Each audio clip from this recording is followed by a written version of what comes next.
Good evening, everyone. This is your favorite Unc, Chad Pettis from your favorite podcast, Unc Knows Best, our third episode. Thank you so much for the love and support that we got for the first two episodes, but we have something a little different in store for you this time. Tonight, I have a very special guest, an educator, a teacher on special assignment, which means that she's so special that she teaches and helps other teachers. So, Miss Adeline Soto, someone that I have worked with many years ago. She was a SPED teacher, special education teacher. I was a mental health therapist. And at that time, we were kind of learning together. And so she's been promoted and moved on since then. But I'm going to let her kind of describe a little bit of what she does. And she does a fantastic job. So, Miss Soto. Mr. Pettis, thank you so much for that. That was such a lovely introduction. And yeah, Adeline Soto. So I was a teacher for 5 years before I obtained this job as a teacher on special assignment. And pretty much my role is I work with students from kinder all the way to 12th grade. So I get to see, just a variety of different ages and grades and needs. And my role is more so to support not only students but also the teachers, make sure, that we're getting everything that we need in order for our students to be to do well academically, but also social and emotionally healthy. Yes. So as you all know, every podcast, you all have the opportunity to write in and ask questions of me as far as anything that Ms. Soto speak about, anything that I speak about tonight. You can ask questions for further information. And so I wanted to ask Ms. Soto a couple more questions before we move on to the mental health part. So Ms. Soto, what would you say is the biggest challenge for you as a leader within a district of other teachers?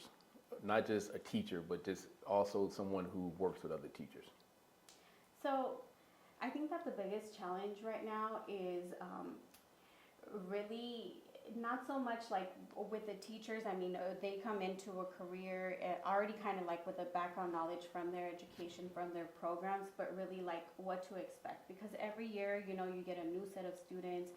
The need for special education is growing so much right now. So it's just like keeping up with like what it is that our students really need and how to better support them again. Like just making sure that they have all the tools and the support that they need in order to do well academically and to be able to set these students up for like success, to have them become like good adults in society, because we know as they grow, we want to also just make sure that we're getting them to where they need to be and actually turn something out of their education. Right. And you were doing a fantastic job. My heart goes out to teachers, educators everywhere. Post-COVID, we've seen an uptick in a lot of behaviors. This is my 29th year in education. I know that's a long time. I started very young, so don't try and calculate and see how old I am. We can talk about that privately. But yeah, so 29th year, long time. So I was around during Columbine. I was around during different stages of education in terms of No Child Left Behind. I was around when the mental health boom came into education, and that's how I got into education as a therapist. But I worked more as a behaviorist program manager before that. So Ms. Soto, also going on that, where do you see the future as far as where do you see yourself? Say, I know I'm asking an interview question. Like 5 years from now, where do you see yourself? Do you see yourself as a principal, director of some sort? Just where do you, even if it's not in education, I want to put you on the spot. I really don't know what the future has for me right now. I'm very comfortable where I'm at, and I think sometimes that could be like, a problem for me too. I always need that push, and right now I'm kind of getting that push with the people that I work with, but I love what I do, and I know that you love what you do, and I know that, when we worked together, we were both very passionate about what we did, and I think that's what truly made a difference. And I think that's my ultimate goal, to be able to make a difference especially in young adults. Right. And so I don't know what the future entails for me, but I know that if I'm going to go anywhere, I know that I appreciate and I love and admire the work that you guys do for mental health. So I don't know, I've always had this thing about helping with mental health, so my heart is kind of there. I don't know where it may land or where it may take me, but I know that there's a little seed growing there it's been there for so many years, but I haven't yet let it flourish. So I don't know where that will take me Right. as far as being an educator and then tying it somehow to like mental health. Got you. Okay. And so when you get that push, that is a compliment to you as an educator. When your leadership pushes you to move forward. I'm a big believer in people know a diamond when they see one, and when they see a diamond, they want it to shine, so they want to polish it. So Oh you should thank see you. yourself as a diamond. So I kind of also wanted to mention moving forward and kind of talking about mental health, what we're going to be speaking a little bit more about in our podcast tonight. I wanted to share with everyone February 28th at 3 o'clock. I'm doing a virtual workshop. It's called Why Men Don't Talk. So we're kind of going into mental health and the stigma of mental health and looking at men. However, women can also join the workshop. So you'll get a lot of tools to help the men in your life, whether it's husband, boyfriend, father, son, nephew, whomever. If you cannot get them to log in or to register, you can register yourself. It's only $25. I dropped the price tremendously because I want it to be available to more people. I do a private practice on the side, from the side of my job, as I call it. As you all mentioned, I mentioned that last episode. And a lot of the reasons that I do the private practice is to stay sharp and to make sure that I'm helping as many individuals as possible. So in saying all of that, Ms. Soto, just one more question as far as the field of education and mental health. So you say you see yourself tying the two together some kind of way, right? Yeah, Okay. for sure. Okay. So I don't know again where that's going to take me, but I know there's a growing seed there, and my whole thing is just being able to make a difference in young adults. I've always dreamed about working with children. I made that dream come true. I love working with students. I love working in all, from kinder all the way to 12th grade. The phases are just, they're so different and unique, and every child is so different. And I just know that that's one of my passions and somewhere where I want to continue to grow. Absolutely. Yeah, so before anything though, I do want to turn it over, and now I'm going to ask you some questions. Okay. Uh-oh.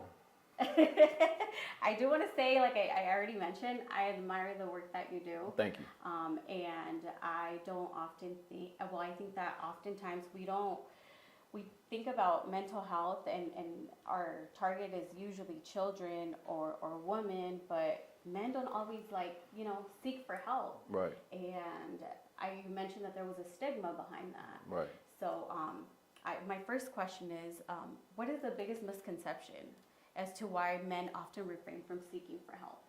Well, I will answer that question with real life experience. So many of my clients who are men who seek therapy, what is interesting, Ms. Soto, is they're seeking therapy either because their wives or girlfriends are telling them this is what you need to do because we're having problems, or oftentimes I'll get couples where the wife or the girlfriend is bringing the man to therapy. And so many times the first session or two, a lot of my male clients would be like, man, I didn't think this was going to be as cool as it is. It wasn't what I thought it was going to be. And so my big campaign moving forward is bringing swag to mental health. Many of you have heard me say that. And I say that bringing swag to mental health because we know swag is coolness and that type of thing. So mental health and mental wellness is cool. No one wants to be anxious, angry, depressed. These are things that no one really want, but yet there's a misconception that therapy is for insane people or something really, really terribly wrong with you if you seek mental health services or therapy. So within the workshop, February 28th at 3 o'clock, I'm going to answer questions, but I'm also going to give you some coping strategies, some skills, the seven pillars to developing and building resilience, and also helping to understand how do you hire a therapist. Many people don't know you hire your therapist just like you hire someone to do your plumbing or to fix your car. So you hire your therapist, make sure you're comfortable with it, make sure it's a comfortable fit. And even if it's like you rather do it over the phone or virtual, it's up to you. So the misconception is that it's going to be traditionally speaking, you see a therapist sitting in a chair and somebody laying on the couch and you're telling them all your business. It doesn't always have to be like that. It can be completely cool, relax, and chill. So I hope that answered your question. Yeah. So my next question kind of ties into what earlier you said. Usually the girlfriends want to send the boyfriends to, get some help, especially if they notice that they're having issues, or maybe it goes both ways, right? Right. But one thing that I wanted to ask you was, is that often misinterpreted with like anger issues and irritability, like? So usually, like when people say like a male is depressed, and they misidentify saying, oh well, he has anger issues, Right. or he's irritable, rather than a mental health concern. How often do you see that? And I mean, what can you add to that? Like, is that true? Like, mental health really means a man is going through anger issues or being irritable? Yeah. So oftentimes, depression can look like anger, and so a person can be depressed, and they'll show flashes of anger, because oftentimes men are taught that it is better to be angry than be sad. Even little boys, I've worked with kids my whole life, from like elementary, middle, and high school. Most even young men want to show you how angry they are rather than show you how sad they are. And that's because in our society, we teach men or young boys, toughen up, pull your stuff up by your bootstrap, stop crying, that kind of thing. So a lot of the men who are angry often are depressed. There's anxiety behind that. And the one thing that I will say that I'll end with is, this is the one thing that really captures a lot of males' attention as far as mental health. When you are mentally well and you get a hold of your depression and your anxiety and your anger, you're much more productive. So that leads to a productive life that you want, any goals you want in life. It will help you to achieve those goals once you're mentally well. Awesome. So now I have another question, tied more to culture. Uh-oh. So how does culture affect a male's decision to really seek mental health? Like, what obstacles would stop them from like going through with like future sessions? Right. So with culture, that's a very, very good question. It's a big question, and there's layers to it. So with culture, we're talking subculture. So we could be talking race and ethnicity. We also could be talking age. So there's different. We also could be speaking on social economics. So where a person is in life as far as money status and that type of thing. So culture affects mental health and the barriers as far as getting mental health services. Many may come from a neighborhood, culture, race, ethnicity that feel that mental health is not worth it. It doesn't do any good to talk through your issues, because maybe they've never seen a representation of someone go from being mentally unwell to being mentally well. So if I have never seen it, it's hard for me to believe it. So I always use this in trainings that I do and workshops that I do. Some may come from a culture or an environment where, I always say, through frustration or celebration, many take a drink, take a smoke. In other words, if I'm frustrated by something, I take a drink, I take a smoke. If I'm celebrating something, I'll take a drink. I'm not saying me, but I mean, that's the thought. So everything is done through taking a vice and getting that vice to get you through. So for some cultures, and I'm not speaking on one culture, for different cultures when it comes to men, that is how it's like, how can I get through today to get to bed, to get back up and go to work tomorrow? And that's not always healthy, depending on how you're self-caring. So, which is a whole nother thing. So yeah, so culture does affect that as far as our mindset. Okay. My next question for you is, would men be more susceptible to seeking help if mental health was rebranded? Oh, absolutely. Like, we often get this misconception of like, oh, like going and getting therapy sessions from a mental therapist means that you're crazy, or you're insane. So if that was like rebranded, how would that change the dynamics of maybe more men seeking mental health? So Ms. Soto, that's an excellent question, because as a Gen Xer, I've had to learn what branding is all about. My young friends, my young colleagues, they're teaching me about branding. So that is why I came up with the branding idea of bringing swag to mental health, because it's all about branding in terms of how you view something, right? And we all know that. So sometimes people will hire me as a life coach, even though I've been trained and educated as a mental health professional, I can do life coaching. Men tend to want to see me as a life coach at times because it's almost like I'm coaching them for a game or I'm preparing them for some event. And if that's what it takes, then that's cool too. I would just say make sure that you're getting someone that really know what they're doing. And when I say know what they're doing, competent and ethical. Make sure you're getting someone who really understands the human mind and human behavior. Life coaching is cool. I'm not saying you have to have some special certification to be a life coach. It helps. But yes, branding mental health, that is what I'm striving to do. And I'm starting not just with young men, young women, with little kids, but I'm also wanting to also try and help adults with that also. So branding is really key. Okay, I do have another question for you.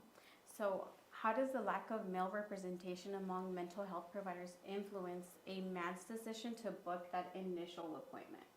Well, oftentimes I will hear after I have again, it takes a few sessions. My male client will get very comfortable and he will tell me, well, yeah, man, we went through a few therapists first before we got to you because especially with couples therapy, sometimes, and I'm not knocking my female counterparts or colleagues, I should say, but they will tell me that they felt that the therapist was not very objective, and that's their view. Maybe the therapist was, but oftentimes, as from man to man, they will just be a little more. They'll have more comfort with me, just kind of thinking that, hey, maybe he understands where I'm coming from. Let me give it a shot. So I'm also encouraging young men, even in high school, to think about mental health, think about going into the field of mental health so you can help others.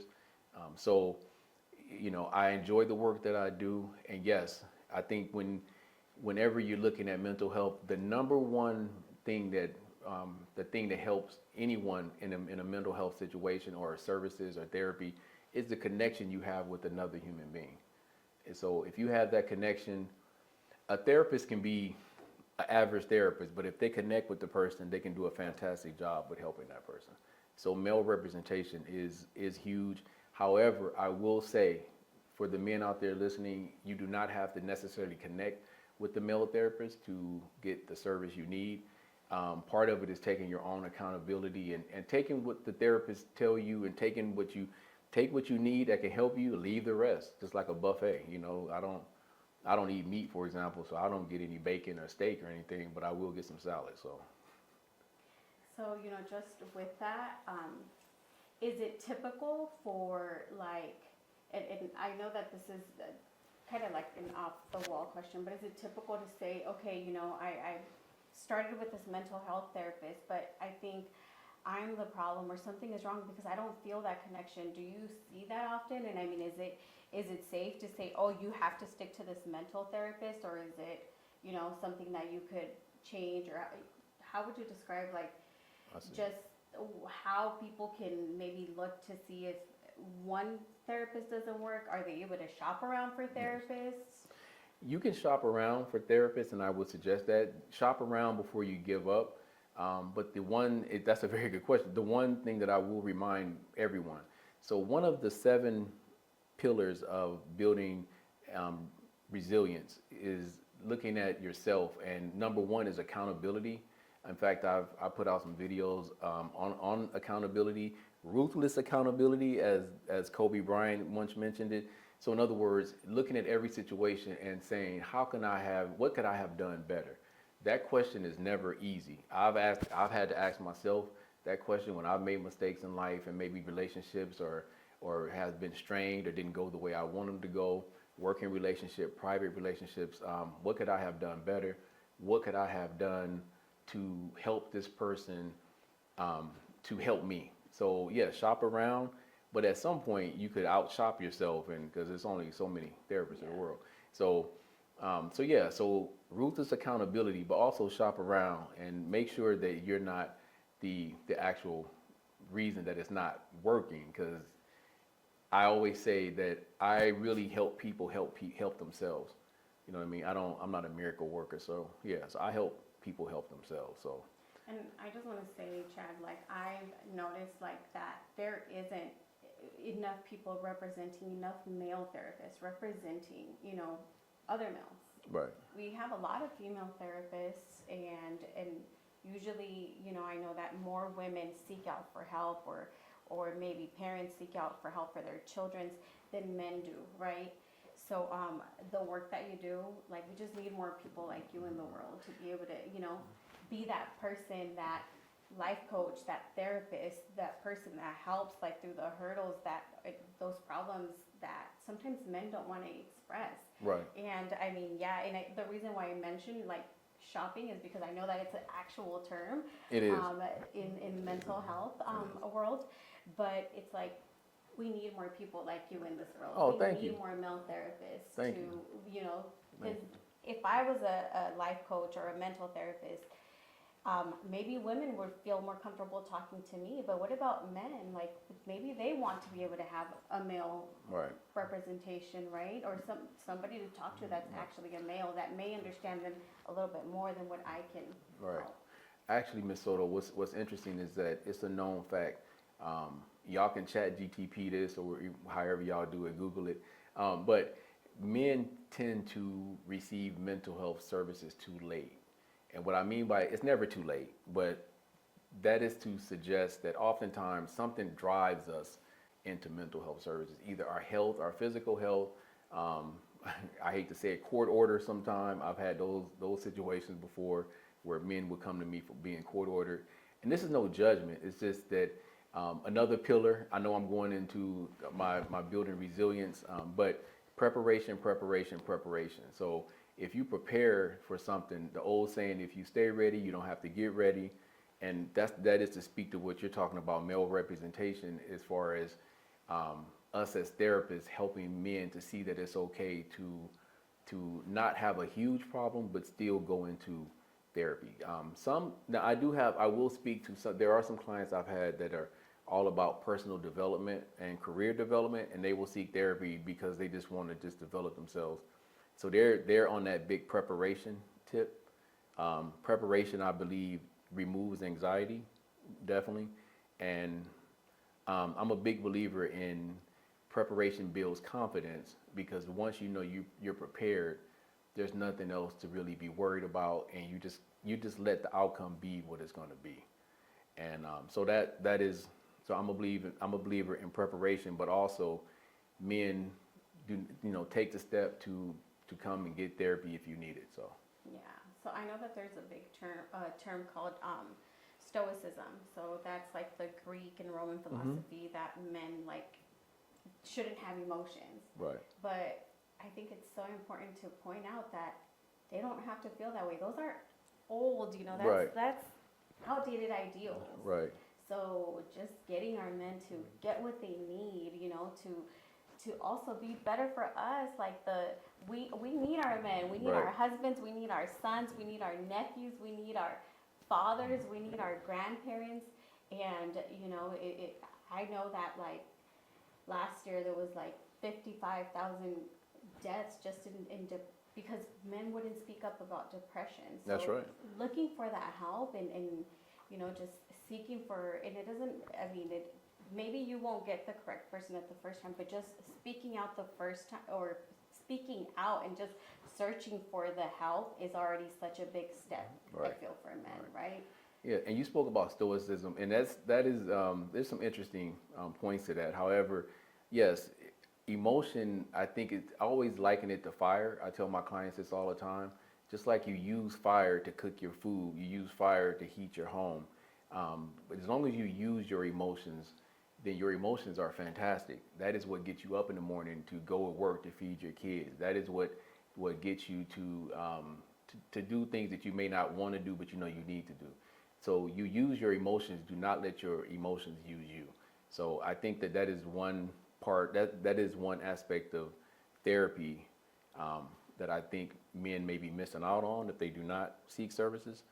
So for me, for example, I know I use emotion in terms of there's things that I wanted to make my son proud of me. I want to make my mother proud, my siblings, my brother, my two sisters. everyone that I love. I want them to be proud of me. So my emotions, as far as wanting them to feel like their sacrifice for me is not gone. It's not for nothing. So that's how I use emotions. So I will use anger. I will use sadness. I'll use those things, and I use it through music. But that's a whole nother discussion. So yes, so I think emotions is great, and therapy can help you use those emotions and keep you from letting those emotions use you. And discipline is the key with that. So, I know we're wrapping up, and I want to say thank you, Ms. Soto, for joining us this evening. It was fantastic. The work that you do as a teacher is fantastic. One day, she's going to rule the education world. Hopefully, she'll get me a job doing something. Maybe, I don't know, sweeping the floor or something. But anyway, hey, everybody gets old, so I mean, you just never know. So I try and be nice to the young people that I know that are the lion and the lioness. She's definitely a lioness. And what makes her a lioness is how she hunts. So it's how she gets up in the morning, she go get it. So oh, you're welcome. So I mean, I don't know that I can, say, and you're always your hardest critic, but everything that I do it with a passion, and I do it for our kids that are growing up, because you know what? Our kids are the future. Our Absolutely. students are the future. And if we can get, more people to just attend workshops and get the mental health, even if it's not even if you're not really going through challenges, just to be able to talk to somebody like life coaches Right. to help guide you in the correct, in the right pathway. Because there's a lot of things. I mean, I grew up first generation, and my parents didn't always have all the answers for me, right? Right. But I knew that I wanted to be a teacher since I was in kindergarten. I sat in kinder, and I knew that I wanted to be just like my kinder teacher. Right. And it was, my parents didn't know how to, they didn't go to college, so I kind of had to find those ways. But I feel like maybe I would have had a life coach, or maybe a mental therapist to help me and kind of guide me through the challenges I was facing growing up. Right. I think that would have that would have been magic for me, right? Absolutely. But that was then. This is different times, and like I said earlier, we're evolving, and, Yes. and things are changing in the world Right. as far as where we're going with mental health, where we're going with education, and it's all for, I think, a good outcome. Absolutely. Thank you again, Ms. Soto. To wrap it up, once again, February 28th, 3 o'clock. I'll have the link in the comment section of this podcast. Thank you so much for tuning in. Unc Knows Best with our guest, Auntie. I hope you don't mind me calling you Auntie. No, She's not all that good. old. She's not that old. I'll Wait. be the new auntie. So y'all be cool. Take care.